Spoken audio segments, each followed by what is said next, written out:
पाकिस्तान के रक्षा मंत्री को लग रहा है, और रक्षा मंत्री को लग रहा है तो कोई वजह होगी कि भारत फिर से हमला करेगा। क्यों लग रहा है उनको ऐसा? और साथ में अगली लाइन में वो ये भी जोड़ते हैं कि भारत की तरफ से पानी का रोका जाना एक्ट ऑफ वॉर है। एक तरफ भारत की तरफ से हमला होगा और दूसरी तरफ से एक्ट ऑफ वॉर, पानी को रोके जाने को बताया जाना। ये क्या दिखा रहा है मनोस्थिति ख्वाजा आसिफ की? इस पर चर्चा होगी, लेकिन सिर्फ इतना नहीं, प्रतिशोध जहां एक बार शुरू होता है फिर वो रुकता नहीं है। आपको मालूम है ईरान और इजराइल के बीच में सीज फायर हो गया, यही सुना है ना आपने? लेकिन क्या ये सीज फायर चल रहा है? मैं क्यों कह रहा हूं आगे आपको बताऊंगा, लेकिन फिलहाल ये खबर देखिए। इजराइल से युद्ध के बाद ईरान से बहुत बड़ी खबर, परमाणु बम बनाने की तरफ एक और कदम बढ़ा ईरान। अब IAEA के साथ सहयोग नहीं करेगा ईरान। ईरान के राष्ट्रपति मसूद पेज़ेश्कियान ने यह घोषणा की। हालांकि इससे पहले अब्बास अराक्ची भी ये कह चुके हैं कि हम यूरेनियम संवर्धन के लिए आजाद हैं, स्वतंत्र हैं, हम अपने मन मुताबिक चीजें करेंगे और हम किसी की बात मानेंगे नहीं।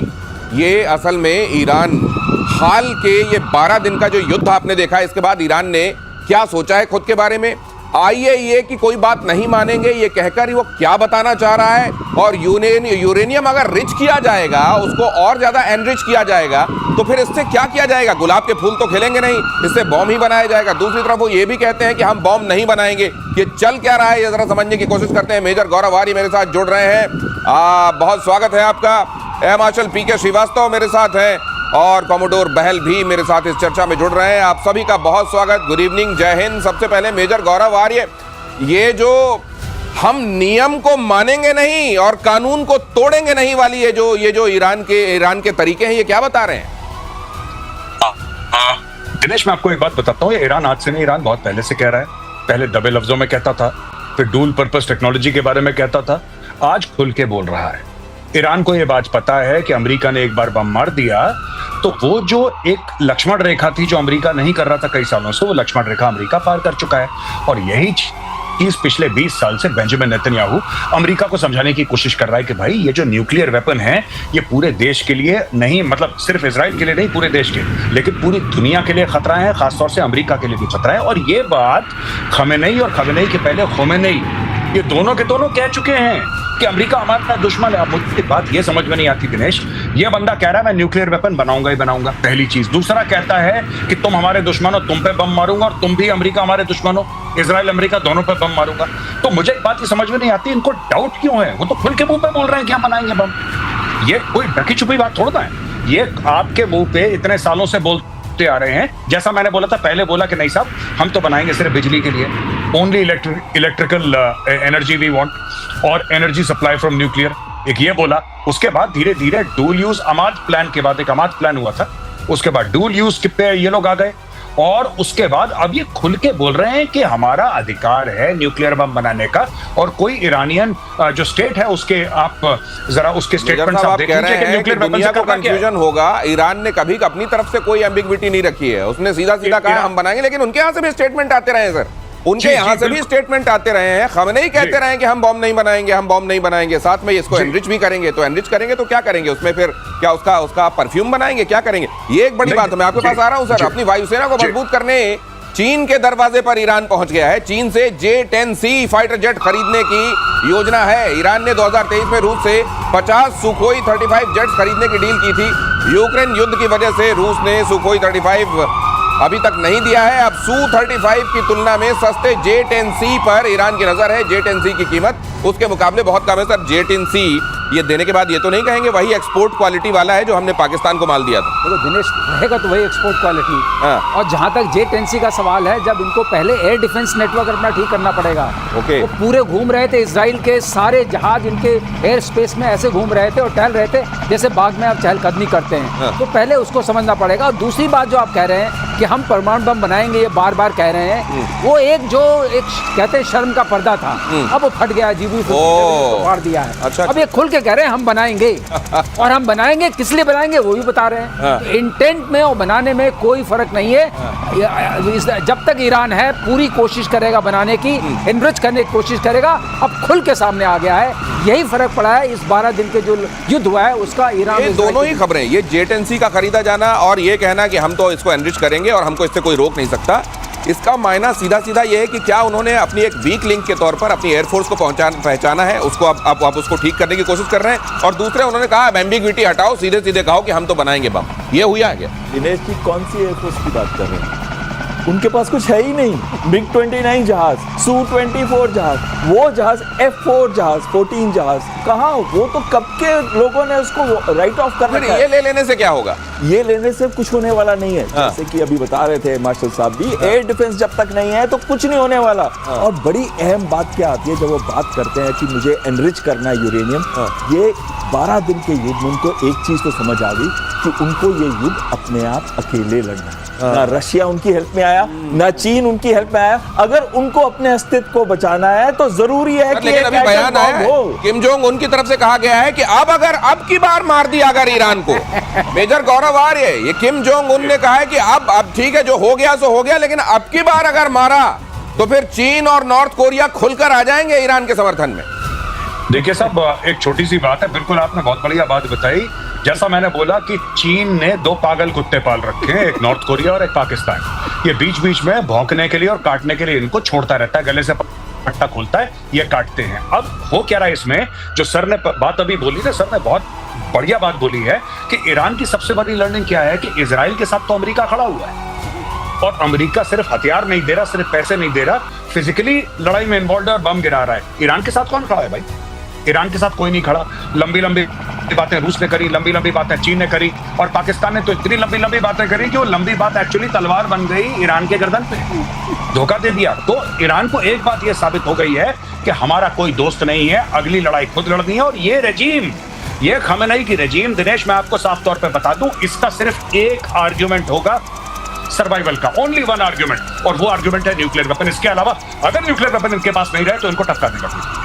न्यूक्लियर वेपन से ही सुरक्षा हो सकती है, इसलिए सुरक्षा तो हर हाल में सुनिश्चित करनी है। खमेनेई के सामने सिंगल पॉइंट एजेंडा ये है, और नए युद्ध की तैयारी में इजराइल और अमेरिका। अगली खबर देखिए, टेल अवीव के बेन गुरियन एयरपोर्ट पर सैन्य विमानों की आवाजाही बढ़ी। हवाई अड्डे पर बड़ी तादाद में अमेरिकी सैन्य मालवाहक विमान उतरे। ये क्या लेकर गए होंगे मार्शल श्रीवास्तव, ये क्या लेके गए होंगे? वही लेके गए जो खर्च कर दिया। तो 12 दिन की लड़ाई हुई, जितने ड्रोन्स खर्च हुए, तो इतनी जल्दी रिप्लेनिश क्यों कर रहे हैं? जरूरी है। नहीं, इतनी जल्दी रिप्लेनिश कर रहे हैं, मतलब तुरंत में फिर कुछ होने वाला है क्या? देखिए, आयरन डोम को आयरन बीम तो बना लिया, iron dome, iron beam, arrow 1, arrow 2, David sling, सबको वापस पुनः स्थापित करना है दिनेश, जिससे कि कोई खतरा नहीं आ सके। ये जरूरी है। इजराइल छोटा सा देश है, अगर उसमें ये कोई खामी आ गई तो इजराइल खत्म हो जाएगा, क्योंकि बची खुची अभी भी इनके पास मारक क्षमता है। ईरान के पास, ईरान को ऐसा है कि आप जितना भी मार लीजिए, कुछ मिसाइल्स तो होंगी, उनको गिरने का कोई भी समय और साधन नहीं मिलना चाहिए। इसलिए ये सारे विमान उतर रहे हैं, और पूरी जो रिप्लेनिशमेंट हो रहा है, जितना भी इनके पास एम्युनिशंस का भंडार था। अब ये जरा देख लीजिए, ये सीज फायर जो है उसकी हकीकत देखिए। तेहरान में IRGC के मिसाइल बेस पर धमाके की खबर है। बनफ्शे पार्क के पास हथियार मिसाइल डिपो में विस्फोट, इलाके में धुआं और सायरन की आवाज। अब ये जाहिर है अपने आप तो फूटा नहीं होगा मेजर गौरव आर्य। अब अगर यहाँ ये फूटा तो मुझे ये लगता है कि इजराइल इस समय यहाँ पे इक्का दुक्का अगर ऐसा कुछ कर भी देगा तो ईरान की तरफ से कहा जाएगा नहीं इजराइल वाला नहीं हो सकता, हमारे यहाँ ये धोखे से फट गया हो, क्योंकि ये सीज फायर कायम रहने में ही फिलहाल भलाई है जब तक परमाणु नहीं बन जाता। नहीं, आप बिल्कुल ठीक कह रहे हैं दिनेश, और इसमें हो सकता है कि कुछ मीडिया आउटलेट्स को बोल दें कि जरा ये बात उछालना कि इजराइल ने करी है, लेकिन औपचारिक तौर पे इसको अंडर प्ले करेगा ईरान, और इसलिए अंडर प्ले करेगा क्योंकि ईरान का बहुत भारी नुकसान हो गया। ईरान माना क्यों ये सीज फायर, आपको पता है ये माना क्यों सीज फायर? ईरान इसलिए माना क्योंकि ईरान में लड़ाई करने की क्षमता नहीं थी, और इजराइल इसलिए माना क्योंकि अमेरिका चाहता था, क्योंकि बिना अमेरिका के उसके हथियारों का सप्लाई बंद हो जाएगा। तो दोनों का इसमें फायदा था सीज फायर में, मानना पड़ा, दोनों को मानना पड़ा। लेकिन जिस दिन मजबूरी नहीं होगी उस दिन ये सीज फायर टूटेगा और उस दिन दोबारा लड़ाई होगी। ये हो ना हो इजरायलियों ने करा होगा, हो ना हो। और आप कान खोल के मैं आपको आज बता रहा हूं व्यूअर्स को, अगले 2-3 महीने के अंदर अगर फिर से किसी टॉप कमांडर की हत्या नहीं हो जाती है कुछ एक्सीडेंट में, या अजीबोगरीब कोई ट्रेडमिल पे भागता हुआ सर के बल गिर के मर गया, ये इजरायली मारते भी ऐसे है ना, बड़े इनोवेटिव तरीके इजरायली कि सवेरे चहल कदमी कर रहे थे, कुछ हुआ और वो मर गए, इस टाइप का। आप देखिएगा इजराइल नहीं रुकने वाला है साहब, वो नहीं रुकेगा। तो ये आपको सतह पर जो सीज फायर दिखाई दे रहा है, इस सतह के नीचे बहुत सारा अंडर करंट है, इसको समझने की जरूरत है। और भारत के करीब अमेरिका ने तैनात किए बॉम्बर। यह खबर देखिए, डिएगो गार्सिया में B-52 F-15 KC-135 तैनात। सैटेलाइट इमेज से बहुत बड़ा खुलासा। कम मौकों पर इस सैन्य अड्डे पर इतनी बड़ी तैनाती तो होती रहती है यहाँ, लेकिन एक साथ इतने सारे अलग अलग तरीके के फाइटर प्लेन्स, बॉम्बर्स और उनकी इतनी ज्यादा तैनाती, ये डिएगो गार्सिया, ये भी जरा देख लीजिए, समझ लीजिए। और आप कमोडोर बहल अगर इसकी सिचुएशन समझा सकें, यहाँ पर इस तैनाती के मायने क्या हैं, अगर आप ये बता सकें। देखिए, डिएगो गार्सिया 2000 किलोमीटर नीचे है भारत के, और 3700 से 400 किलोमीटर दूर, 4000 किलोमीटर दूर है ईरान से। और B-52 एक स्ट्रेटेजिक बॉम्बर है जो कन्वेंशनल और न्यूक्लियर वेपन्स दोनों कैरी कर सकता है। और KC-135 जो उसके साथ है वो एयर टू एयर रिफ्यूलर है, यानी कि जब वो टेक ऑफ करेगा तो उसको हवा में अगर रिफ्यूलिंग की जरूरत पड़े, अगर उसको हवा में रिफ्यूलिंग की जरूरत पड़े तो उसको रास्ते में या तो जाते टाइम या आते टाइम उसकी रिफ्यूलिंग करेगा। लेकिन मैं आपको बता रहा हूँ, B-52 से बॉम्बिंग नहीं होगी।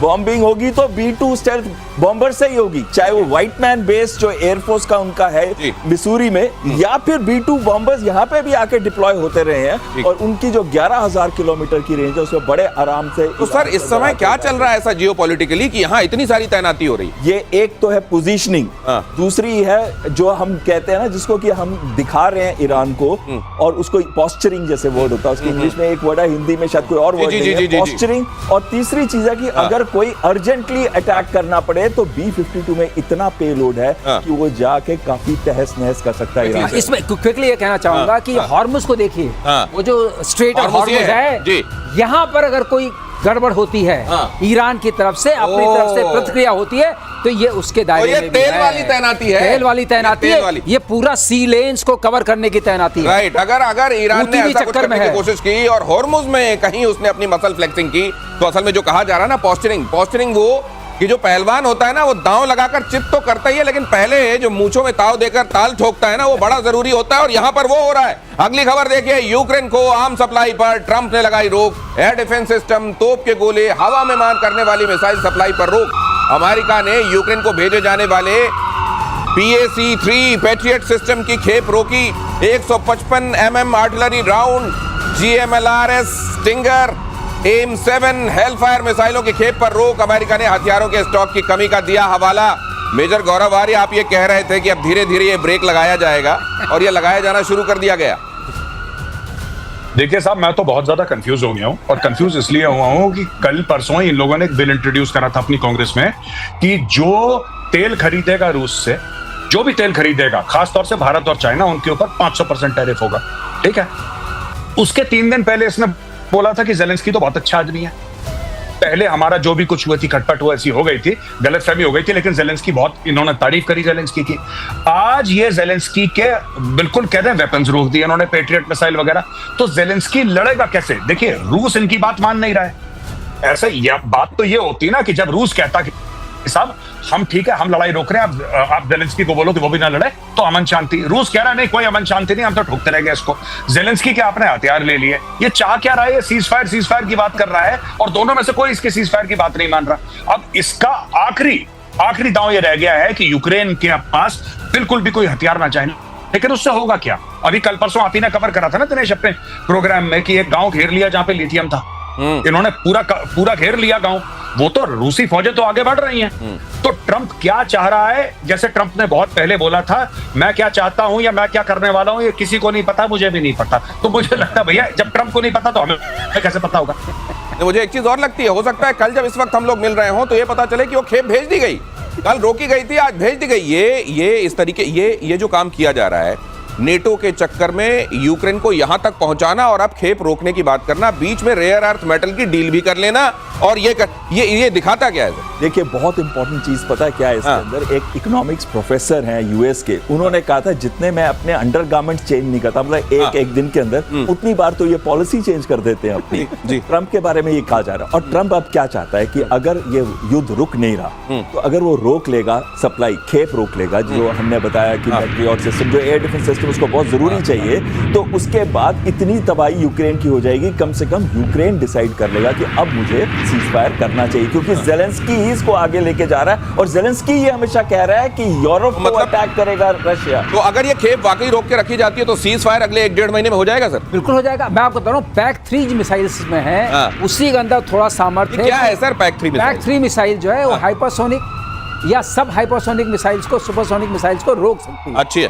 अच्छा। और उसी का हमला होगा अब। ओके। अगर आपने PAC-3 खत्म कर दी इनकी बैटरीज में से जो पैट्रियट में है, बाकी PAC जो दूसरा वर्जन है वो नहीं रोक सकता है। PAC-3 इसमें सक्षम है, लेकिन कॉस्टली भी वही है। अच्छा। करीब 4 मिलियन से ऊपर की मिसाइल है वो। ओ। तो उसको अगर उसने नहीं दिया तो अब जेलेंस्की क्या करेंगे? और जो उनके पास चीजें आ रही हैं, अटैक्स जो हो रहे हैं, हाँ, और आप एक चीज और देख रहे हैं, अटैक्स अब बहुत बढ़ गए हैं। जितने भी चाहे ड्रोन्स के हों चाहे मिसाइल्स के हों, अटैक्स बढ़ गए हैं यूक्रेन के ऊपर। तो ये जो बहल साहब ने बोला कि ये जो चीज है, ultimately Zelensky himself will say I want cease fire, फिर इनको मिलेगा नोबेल प्राइज कि आपने पीस करवा दी। अब ये जिस तरीके का लेकिन इनका सीज फायर हो रहा है, मुझको लगता है इनको जो वो तमगा मिलेगा उसमें भी कई छेद होने चाहिए, अभी वो जस्टिफाई कर सकेगा। जिस तरह का सीज फायर उसी तरह का तमगा। बेहद खौफ में है पाकिस्तान के रक्षा मंत्री। अगली खबर फ्लैश कीजिए। ख्वाजा आसिफ, भारत की तरफ से फिर से अटैक की संभावना कह रहे हैं आसिफ। पानी रोकना एक्ट ऑफ वॉर है, ख्वाजा आसिफ ने कहा। कश्मीर की समस्या का समाधान होना चाहिए, ख्वाजा आसिफ ने यह भी कहा। सुनिए जरा। मेजर गौरव आर्य, आपकी बातें बहुत देखी जाती हैं पाकिस्तान में, मैं जानता हूं, और आप कई बार कह चुके हैं कि रोक दिया हमने, करो ना कुछ। ये रोकेंगे, अभी भी ये फ्यूचर टेंस में क्यों बात कर रहे हैं? ये देखिए साहब, ये इनका जवाब यही है, इंटरव्यू एक और दे देंगे, फिर एक और इंटरव्यू दे देंगे, फिर बिलावल एक और धमकी दे देगा कि लाशें बिछा देंगे, लकड़ियां कम पड़ जाएंगी। बिलावल ने बोला था कि अगर पानी नहीं बहेगा तो खून बहेगा, हम जंग कर देंगे, 6 के 6 जितने नदियां हैं सारी की सारी ले लेंगे भारत से। तो देखिए, मैं आपको बताता हूं, इसमें पाकिस्तान को रीड करने का सिंपल तरीका है। अगर धमकी कोई फौजी देता है तो उसमें 10% हो सकता है कुछ माल हो, मटेरियल हो, 10%। और अगर कोई सिविलियन धमकी देता है, तो पॉलिटिकल लीडर धमकी देता है, तो वो जीरो बेस, उसमें कुछ भी नहीं है। ये सिर्फ ये देखिए ना, इनके ऊपर प्रेशर आ रहा है, पाकिस्तानी मीडिया प्रेशर डाल रहा है। पाकिस्तानी मीडिया जो है दिनेश, वो कभी फौजियों के ऊपर प्रेशर नहीं डालता, वो डालता है प्रेशर सिविलियन लीडरशिप के ऊपर। अब सिविलियन लीडरशिप के ऊपर पाकिस्तानी मीडिया पूछ रहा है कि साहब, भारत ने तो 1 लाख करोड़ के हथियार खरीद लिए, भारत तो कह रहा है ये वेपन खरीदेंगे, ये वेपन खरीदेंगे, ऐसा करेंगे, वैसा करेंगे, आप क्या कर रहे हैं? वो कह रहा है मैं इंटरव्यू दे रहा हूं, तुम क्यों नहीं समझ रहे? ये जो आपने कहा इंटरव्यू, मतलब ये जो मुंह की मिसाइलें चल रही हैं इनकी, ये मुंह की मिसाइलें चलाते रहने के अलावा भी इनका कोई रोल है? बीच में जाकर माफी मांग लेना, जैसा आपने कहा था कि शहबाज शरीफ को तो माफी मांगने के लिए रखा है कि तुमको हम प्रधानमंत्री बुला दिया करेंगे, तुम बीच में जाकर जहां हम कहें वहां माफी मांग लेना। सर, ये बीच में ये कितने दिन वहां की पब्लिक सुनती रहेगी? ये कह रहे हैं, वो सुनते रहें और मानते रहें कि ये जो कह रहे हैं उसमें सब्सटेंस है? बिल्कुल सही कह रहे हैं आप दिनेश जी। अगर आप देखें, ख्वाजा आसिफ ने एक और बात कही थी कि हमने वेस्टर्न के बहुत डर्टी लिनन को वॉश किया कि 30 साल से ऊपर। उसके बाद क्या हुआ? और उसके बाद अब जो बात आ रही है, जब हमने 100 से ऊपर उनके आतंकी मारे, तो एक खौफ हो गया पाकिस्तान के अंदर। और उस खौफ के बाद क्या हुआ? उस खौफ के बाद अब डिस्कशन हो रही है मीडिया में कि अगस्त एंड तक भारत अटैक कर देगा। क्यों अटैक कर देगा? क्योंकि ISI का प्लान है कि मुझे वापस से सबको रीइग्नाइट करना है, सबको रीमोटिवेट करना है। इसी वजह से इतनी सारी मीटिंग्स भी हो रही हैं, इतने सारे पब्लिक एड्रेसेस भी हो रहे हैं, और रिकंस्ट्रक्शन हो रही है उन टेरर इंफ्रास्ट्रक्चर की, और साथ साथ में छोटे छोटे इंफ्रास्ट्रक्चर बनाए जा रहे हैं पूरा लाइन ऑफ कंट्रोल के पास। ये तो कमाल। अब उनको पता है कि हम आतंकियों को ट्रेन कर रहे हैं, आतंकी कोई घटना होने वाली है तो अटैक तो भारत से होगा ही। ये गजब है। मार्शल श्रीवास्तव के पास जाऊं उससे पहले गौरव आर्य, आपका एक कमेंट में ले लेता हूं कि ये तो कमाल है कि आप जेब कतरा कोई चढ़े बस में और चढ़ते ही ये कहने लगे कि आज मुझको लगता है मार पड़ेगी। अरे तुम जो काम करने वाले उसके बाद वही होने वाला है जो तुम्हारे साथ होने वाला है। इन्होंने बनाया तो स्विमिंग पूल, वो जैसे मोहम्मद के हेडक्वार्टर में जो 14 करोड़ रुपए मिले थे, अब स्विमिंग पूल बना के ट्रेनिंग शुरू करती, जिसमें हम आपकी शो में कल परसों बता रहे थे कि वहीं पे डालो ब्रह्मोस। अब इनको पता, देखिए बात यह है ना कि इनकी दोनों मजबूरियां हैं। ये गलत काम करना, आतंकवाद फैलाना भी पाकिस्तान की मजबूरी, और से मार खाना भी पाकिस्तान की मजबूरी है।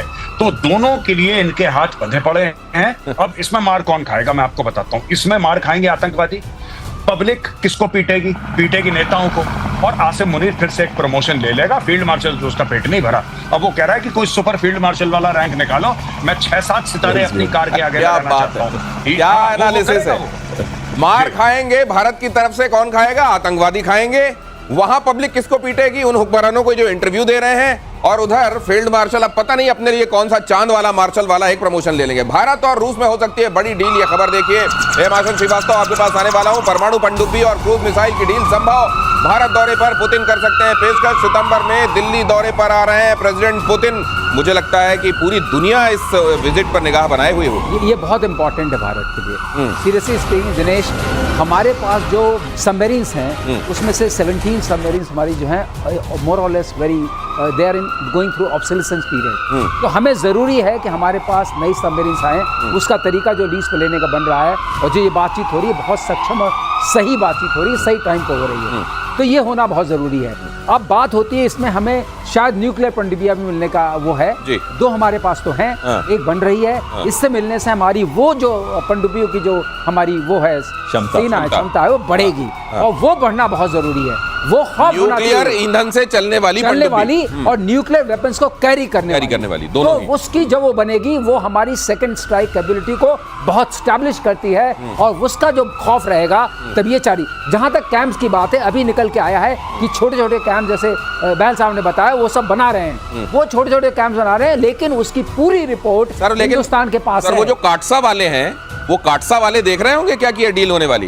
काटसा वाले तो जरूर देख रहे हैं। मैंने आपके शो में पहले ही बताया था। वो देख रहे हैं लेकिन अब हम भी, अमेरिका अपने दुश्मन देशों को उनसे जो मशीनरी या सामान लेते हैं, टेक्नोलॉजी लेते हैं, उनके ऊपर ये नियम लगा देता है काटसा सैंक्शन लगाने के लिए। उसकी बात चल रही है। वो है countering American adversaries through sanctions act. ये उसका पर्पस है। तो वो करना चाहेंगे लेकिन अब हम भी जो कहते हैं ना, हमें पता है कि ये जो मारपीट हुई, आपने मुनीर को लंच खिलाया, फिर मुनीर को ये भी बोला कि Munir is very stable and balance. अगर इतना बोल दिया तो हमें आपसे क्या अपेक्षा होनी चाहिए? और बार बार आपने कहा कि वो मैंने ट्रेड डील दी थी इसलिए आप ये जो ये नया चलन चल पड़ा है आजकल जिसकी आप चर्चा कर रहे हैं, मेजर गौरव आर्य, अब ये इस तरीके से कहा जाएगा कि वो बहुत पागल संतुलित किस्म के आदमी हैं। क्या ये इस तरीके से अब किसी को बताया जाएगा? ये मैं आपके पास आता हूं समझने के लिए, लेकिन उससे पहले जापान ने बदल दी है पूर्वी एशिया की डिफेंस स्ट्रैटेजी। जापान ने नई मोबाइल हाइपरसोनिक मिसाइल बनाई है। हाइपर वेलोसिटी गाइडेड प्रोजेक्टाइल ने चीन की नींद उड़ा दी है। कहा यह जाता है कि अभी तक अपनी टेक्नोलॉजी को लेकर जापान हमेशा रक्षात्मक रहा है, वो अटैक करने वाले मोड में नहीं रहा है, लेकिन अब उसने भी गियर शिफ्ट कर दिया। इसके मायने क्या है? इसके मायने ये है कि अब सबको ये पता चल गया है कि ये सारे दोस्त बेमाने हैं। जो भी जहाँ खड़ा हो रहा है वो कह रहा मुझे अपनी लड़ाई खुद लड़नी है। ये पाकिस्तान खड़ा हुआ, पिटाई हुई, चाइना आया? बिल्कुल कोई आया? कोई नहीं आया। सब आवाज आई, कोई आया नहीं। इजराइल जब खड़ा हुआ तो ये अमेरिका ने मदद की बाद में, क्योंकि उसमें अमेरिकन इंटरेस्ट था। कोई आया? अकेला वो कर रहा था। नहीं, आप ये जो थे अकेले थे। तो अब सब निश्चिंत हो गए कि अपनी लड़ाई खुद लड़नी। यूरोप को अकेले छोड़ दिया नाटो के बावजूद। कई बार ऐसे में होता था कि कुछ नेता होते थे आगे आगे चल रहे हैं, आप आगे बढ़ो, हम आपके साथ हैं। देखते थे पीछे 2 किलोमीटर बाद लोग खड़े हैं। अब तो स्पीकर लगा दिए गए हैं और उसमें रिकॉर्डेड टेप चल रहा है, आदमी कोई नहीं है वहां पर। लेकिन मेजर गौरव आर्य, आपके पास ये समझने के लिए कि ये चाइना के थ्रेट परसेप्शन की वजह से ही क्या वो देश जो अभी तक बुद्ध के उपासक बने रहे, उन्होंने भी अब बदल दिया गया? देखिए दिनेश, मैं आपको बात बताता हूं कि जापान का एक बहुत काला इतिहास रहा है और जापान ने चीन के ऊपर कुछ समय तक राज करा है, पहली बात। दूसरी चीज ये है कि जापान 1945 नहीं, ये कहानी तो हमें सुननी है, सिग्नल को आड़े आने नहीं देंगे, लेकिन यहां से इस कहानी को आगे बढ़ाते हैं सर। 1945 के बाद से जब जापान का सरेंडर हुआ, उनके हिरोशिमा नागासाकी का अटैक के बाद से, तब से उन्होंने वो एक तरीके से अंडर प्रोटेक्टोरेट आ गए यूएसए के। अच्छा। उसके बाद उन्होंने अपनी इकोनॉमिक वेलबींग पर पूरा ध्यान दिया और जापान अपने आप में, पहले आप सुनते होंगे जापान का जब सामान आता था लोग कहते मेरा जूता है जापानी, पतलून इंग्लिस्तानी, तो जापानी जूता का मतलब था सस्ता और नॉट सो टिकाऊ। अच्छा। लेकिन उसके बाद से जापान ने जो इलेक्ट्रॉनिक्स में तरक्की की, सारे जगह जापानीज फैल गए, चाहे ऑटोमोबाइल हो, चाहे इलेक्ट्रॉनिक्स हो, चाहे एरो इंजन के पार्ट्स हो, सब में जापान का बहुत बड़ा हाथ है। तो अब जापान लेकिन अब ने दो देखा- तरह की सोच लग रही है सर। हाँ। एक तरह की सोच तो प्रिविलेमेंट है ये दुनिया में कि हमारे पास जितने हथियार हो उतने हम शक्तिशाली। दूसरी ये है एक बात तय करना, कि हथियार बाकी हो ना हो, एक न्यूक्लियर रख लो अपने पास। नहीं, अब समझ में ये आ गया है कि अगर मैं समृद्ध हूँ, हाँ। मेरे पास पैसा है, हाँ। तो मेरे पास हथियार होना ही अगर चाहिए। समृद्ध है तो उसकी सुरक्षा के लिए हथियार होने ही चाहिए। Peace needs to be protected. Pakistan की खुफिया एजेंसी आईएसआई को लेकर सनसनीखेज खुलासा। अगली खबर, फर्जी पासपोर्ट पर 3 आईएसआई अधिकारी पहुंचे बांग्लादेश। आईएसआई अधिकारियों को पाकिस्तान सेना के आर्मी मेडिकल कोर का सदस्य बताया गया। बांग्लादेशी सेना के 10वीं इन्फेंट्री डिवीजन का भी दौरा कराया गया। ये आईएसआई चाह क्या रहा है बांग्लादेश में सर? देखिए, आईएसआई की जब से यूनुस गवर्नमेंट ने टेक ओवर किया है, इनके रिलेशनशिप। सर यूनुस के रहते फर्जी पासपोर्ट पे जाने की क्या जरूरत है? ऐलानिया जाओ ना, वो तो वेलकम कर रहे हैं। ये भारत की आंखों में और विश्व की आंखों में धूल झोंकने के लिए कर रहे हैं। आपको याद होगा लाल मुनीरहाट बेस है, जो कि बिल्कुल हमारे सिलीगुड़ी कॉरिडोर के एकदम साथ में पड़ता है। तो वहां पे भी ये गए थे, तो छुप के गए थे। आईएसआई की डेलीगेशन आई थी, किसी को बताया नहीं, वहां जाके गए। चीनी आए तो वो भी वहां गए थे। इनका पूरा प्लान चल रहा है। अगर आप ट्राइलेटरल मीटिंग देखें जो कुनमिंग के अंदर हुई थी, किसके बीच में हुई थी? चाइना, पाकिस्तान, बांग्लादेश। उसी तरह की मीटिंग हुई थी, चाइना, पाकिस्तान, अफगानिस्तान। भारत को चारों तरफ से घेरने के लिए अब योजना शुरू हो गई। ये अगर योजना शुरू हो गई, लेकिन ये जिस तरीके से यहाँ चोरी छिपे जा रहे हैं मेजर गौरव आर्य, ये वैसा ही है जैसे कोई सिर में अपने कपड़ा लपेट ले और धड़ में कोई कपड़ा ना हो। इसका मतलब क्या है?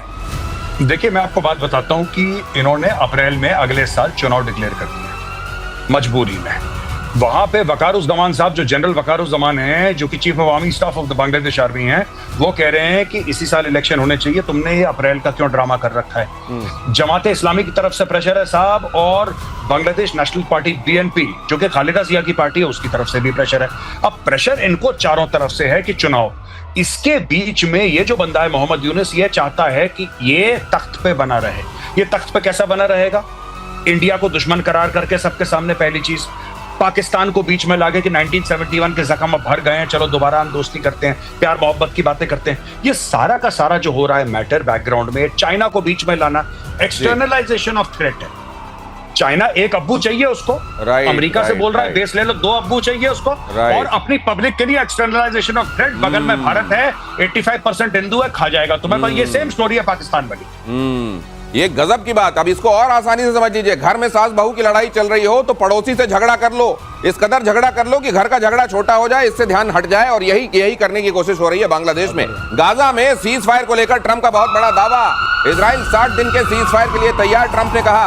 हमास को समझौता स्वीकार करना चाहिए, ट्रंप ने कहा। समझौता नहीं माना तो हालात और बिगड़ेंगे। ये लीजिए, नोबेल के लिए एक और महान कोशिश ट्रंप की तरफ से। मेजर गौरव आर्य, इतिहास याद रखेगा ट्रंप साहब को। जी, ये बंदा, मैं पता नहीं, मैं ट्रंप के बारे में कभी, कोई हो सकता है कोई साइकोलॉजिस्ट, साइकियाट्रिस्ट रिसर्च करे, कोई पीएचडी करे ट्रंप के दिमाग पे। ये क्या करता है, ये 2 जो गुट लड़ रहे होते हैं ना, उनके बीच में सीज फायर अनाउंस कर देता है। उन बेचारों को खुद नहीं पता कि सीज फायर हो गया है। उनको भी ट्रंप के ट्रूथ सोशल अकाउंट से या ट्विटर अकाउंट से पता लगता है कि अच्छा हमारी लड़ाई खत्म हो गई। फिर एक दूसरे को कॉल करते हैं, भाई यार क्या हुआ है, क्या तुमने अग्री करा? नहीं मुझे नहीं पता। तुमने बोल? नहीं मुझे भी नहीं पता। तो ये ट्रंप कह रहा है कि 8-10 में सीज फायर करवा दूंगा, ऐसे फर्जी टाइप के। फिर मैं नोबेल पीस प्राइज की कमेटी के पास जाऊंगा कि बॉस देखो 10 सीज फायर किसने करवाए हैं? ट्रंप ने करवाया, आपका भाई है जो हर जगह सीज फायर करवा रहा है। ये आप खुद देखिए, ये जो सीज फायर करवा रहा है, जैसे रशिया और यूक्रेन के बीच में सीज फायर, एक दूसरे की गर्दनें वो काट रहे हैं। ये कहता है कि सीज फायर करवा दूंगा, और आज से नहीं, अप्रैल से कह रहा है। ये अप्रैल से कह रहा है मैं सीज फायर करवा दूंगा। इसने सीज फायर करवाया इजराइल और ईरान के बीच में। वहां पे इजराइल ने लेबनान में बम मार दिया। फिर ये देखिए, इसके बाद 2 सीज फायर हो गए ना। फिर पहले इसने इजराइल और ईरान वाला हो गया एक, फिर इसके पास इजराइल और लेबनान का इसको बंद करवा देगा 2, फिर हमास और I beg your pardon, Russia और यूक्रेन का करवा देगा 3, फिर भारत और पाकिस्तान, ये 4-5 तो फर्जी वाले करवा चुका है। 2-4 और करवा के खड़ा हो जाएगा सामने। सर यहाँ पे तो मैंने कहीं पर देखा, ये मीम बनकर ये भी चल रहा है कि ये ट्रंप महोदय हैं, घर के झगड़े सुलझाने के लिए भी अगर आपको सीज फायर करवाना है तो इनसे आप कांटेक्ट कर सकते हैं। एक नंबर भी डला हुआ है। वाकई ये इसी तरीके की इनकी इमेज बन रही है वर्ल्ड ओवर कि कर कुछ नहीं पा रहे हैं। अनाउंसमेंट दुनिया भर के cease fire. United nation security council की अध्यक्षता मिलते ही पाकिस्तान का कश्मीर अलाप देखिए जरा। संयुक्त राष्ट्र में पाकिस्तान के स्थायी प्रतिनिधि असीम इफ्तिखार का बयान, कश्मीर विवाद को अब और टालना ठीक नहीं है। कश्मीर पर प्रस्तावों को लागू करने के लिए कदम उठाए जाएं, यूनाइटेड नेशन सिक्योरिटी काउंसिल कदम उठाए, ये एक बार फिर से बयान दिया गया है। अब ये वैसा हो गया है जैसे अगर आपके मोहल्ले में कोई कुत्ता भौंक रहा हो अचानक रात के सन्नाटे में और पहली बार कर रहा हो तो आपकी नींद खुलती है, लेकिन अगर वो रोज करने लगे, रोज करने लगे, तो फिर आपको फर्क पड़ना बंद हो जाता है। लेकिन अब भौंकना तो मजबूरी है कमोडोर बैल। ये रेजोल्यूशंस जो होते हैं एक टाइम पे उस समय की स्थिति पे होते हैं। उसके बाद तो 1972 का भी जो हुआ है शिमला एग्रीमेंट, उसके बाद 1999 का भी जो लाहौर में डिक्लेरेशन हुई है, तो उन डिक्लेरेशन में क्या कहते हैं, द्विपक्षीय हम लोग विचार करेंगे और उससे डिसाइड करेंगे जो हमारी प्रॉब्लम्स है। लेकिन यहाँ मैं आपको एक एग्जाम्पल देना चाहता हूँ। महाराजा रंजीत सिंह 820 में राज कर रहे थे, उनकी अंपायर कहाँ तक थी स्थित, तो बहुत दूर तक थी, अफगानिस्तान तक, खैबर पास तक स्थित थी। तो क्या भारत आज ये कहेगा कि नहीं जी नहीं, हमारी तो एम्पायर, भारत की एम्पायर 1820 में थी खैबर पास तक, तो ये पूरा का पूरा पाकिस्तान हमारा। हम तो वो नहीं कह रहे ना, हम तो ये कह रहे हैं कि सिर्फ पीओके दे दो प्यार से जो आपने छीना था, बाकी हमें चिंता नहीं है। किसी ने उससे भी एक कदम आगे बढ़ के बात कही, मेजर गौरव आर्य, किसी ने ये कहा कि भाई साहब अगर मुसलमान हिंदुस्तान में रह सकते हैं तो बंटवारा क्यों हुआ, और अगर बंटवारा हो गया है तो फिर अलग ही रहना चाहिए ना। ये तो बात फिर बहुत आगे निकलेगी। यूनाइटेड नेशन सिक्योरिटी काउंसिल में जाके चूड़ियां तोड़ना इनका बंद कब होगा? इनका बंद नहीं होगा। देखिए, जब ये इसके मेंबर नहीं थे तब भी यही काम कर रहे थे। मैं आपको याद दिलाता हूं, 2-3 साल पहले जब बिलावल थे एक्सटर्नल अफेयर्स मिनिस्टर पाकिस्तान के, तो इनको एक फूड सिक्योरिटी कॉन्फ्रेंस के लिए बुलाया गया। फूड सिक्योरिटी कॉन्फ्रेंस के लिए बुलाया गया, यूनाइटेड नेशंस जनरल असेंबली में स्पीच दी। वो 17-18 मिनट की स्पीच थी और पूरी की पूरी कश्मीर में थी। तो लोगों ने बोला भाईजान आपको बुलाया था तो फूड सिक्योरिटी के ऊपर आपने कश्मीर के ऊपर स्पीच दे दी। गाय की कहानी। ये वही वाला है सर ये वही वाला है कि माय फादर पे ऐसे आए, लेकिन वो काऊ का ऐसे जिसने पढ़ा होता है वो वहां पर भी काऊ लिख के आ जाता है। सऊदी अरब ने पाकिस्तान को बड़ा झटका दिया है। हज मामले को लेकर होने वाली बैठक में नहीं बुलाया, बैठक में भारत शामिल मगर पाकिस्तान को न्योता नहीं।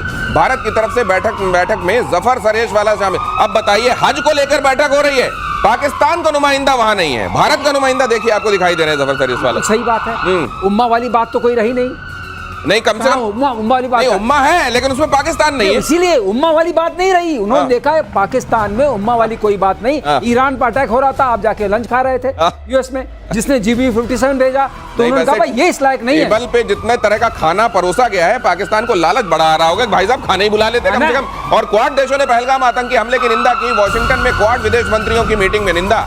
भारत, जापान, ऑस्ट्रेलिया, अमेरिका के विदेश मंत्रियों की मीटिंग। हमले में शामिल आतंकी टेरर फंडिंग करने वालों को कानूनी शिकंजे में लाने पर जोर। बात तो इस पर भी बहुत कुछ करने का दिल कर रहा है, लेकिन वक्त इजाजत नहीं दे रहा है। मेजर गौरव आर्य, धन्यवाद आपका हमको ज्वाइन करने के लिए।